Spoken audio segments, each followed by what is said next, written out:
নমস্কাৰ সকলোকে। মোৰ নাম পল্লৱী শইকীয়া আৰু এয়া মোৰ বেটী লিস্মা শইকীয়া।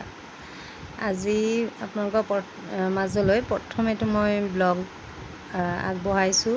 মোৰ আগৰ এটা ইউটিউব চেনেল আছিলে, সেইটো মোৰ অলপ কিবা এটা খেলি মেলি হওঁতে সেইটো বন্ধ কৰি দিবলগীয়া হ'ল। মোৰ একচুৱেলি শেষ হৈছিলে, তেতিয়া বন্ধ কৰি দিবলগীয়া হ'ল। আৰু এইটো নতুন আকৌ খুলিছোঁ আপোনালোকৰ মাজলৈ। এইটো প্ৰথম ভিডিঅ' দেই।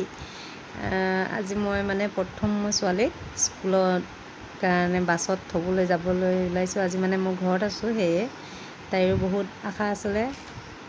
তাই সদায় কয় যে মা, মোক দেখোন তুমি বাছত থ'বলৈ নোযোৱা কিয়? আজি কেনে আহিলোঁ। আৰু এয়া মোৰ ল'ৰা, আৰু এয়া মোৰ হাজবেণ্ড, তেওঁ লোহিত শইকীয়া। এয়া মোৰ বেটা প্ৰিন্স হয় দেই, বেটাৰ নাম।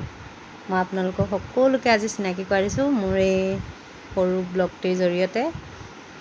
আৰু এয়া বেটীৰ বাছ আহিয়ে গ'ল। আপোনালোকৰ মাজলৈ এনেধৰণে আহি থাকিম মাজে মাজে। আপোনালোকে আশীৰ্বাদ কৰিব আৰু সকলোৱে ছাপোৰ্ট কৰিব মোক এই জাৰ্ণিটোত আগবাঢ়ি যোৱাত। আশা ৰাখিলোঁ। আকৌ পুনৰ আপোনালোকক লগ পোৱাৰ আশাৰে এয়া বেটী, বাই বাই। আকৌ আপোনালোককো দিছোঁ বাই বাই।